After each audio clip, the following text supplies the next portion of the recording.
jailed in the house, unable to leave unless a male family member is with you? How about getting whipped if you refuse to wear a veil? How about not being able to report being raped because you don't have 4 male witnesses? If you report it, you'll be stoned to death for having unmarried sex.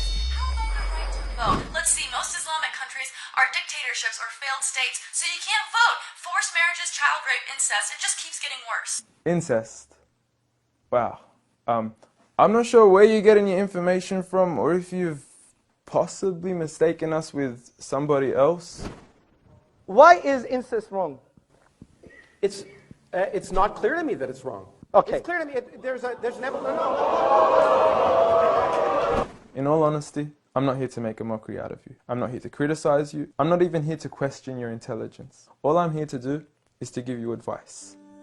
As someone who sincerely wishes the best for you and wishes the best for all of humanity, as a Muslim should be. The first advice I give to you is, please, if you want to talk about Islam, know what you're talking about. Don't be talking about some random news topic that has nothing to do with Islam. If you want to judge Islam, judge it for what's in here and on the Prophet Muhammad, peace be upon him.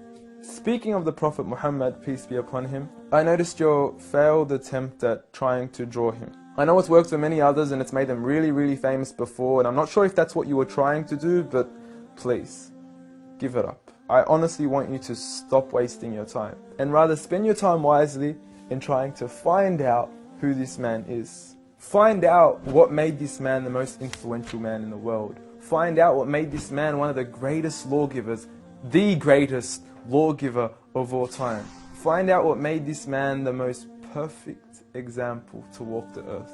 A mercy, not only to mankind, but every form of creation. This is a man who little children would run up to him because they knew how merciful he was. They knew that he would take them seriously despite their age. When he was visited by children, he would pat them on their head, while the fathers of others wouldn't even kiss their own children.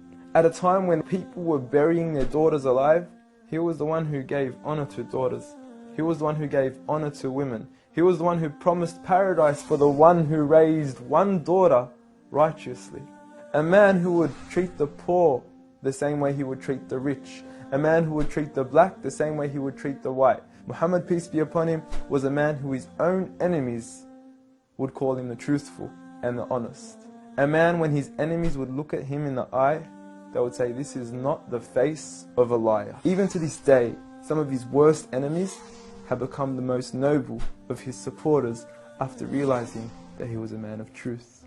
Find out why we love him. Find out why some of the companions were ready to die for him. I don't say this lightly, I mean they actually threw themselves at arrows whenever the enemies would try to assassinate Muhammad, peace be upon him. I ask you to read into the story of a companion by the name of Khubayb, may God be pleased with him, when he was crucified and tortured. And the one who was torturing him would say to him, O Khubayb, wouldn't you rather that Muhammad, peace be upon him, be in your shoes right here, and you be in the comfort of your own family in your own home?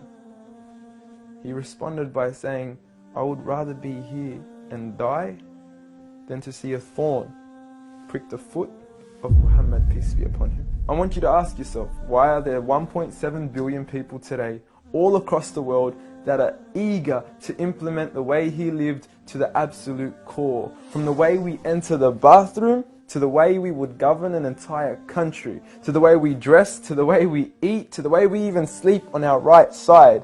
We follow him to the absolute core. So I suggest you stop wasting your time in attacking the man that you cannot faze at all. If God, the creator of the heavens and the earth and everything in between, the one and only, has honored him, who are we to even try to dishonor him? If you don't understand what I'm trying to say, let me give you a quick experiment. What I want you to do is to walk outside tonight. Look at the brightness of the moon and go ahead and spit at it. And see what your spit does to the moon.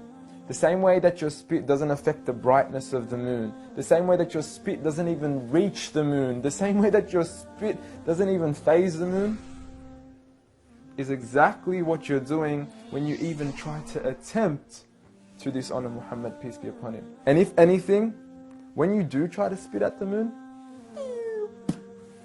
you're only harming yourself.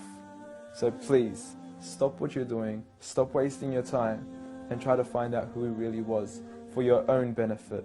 Seek my advice. We want the best for you. Peace.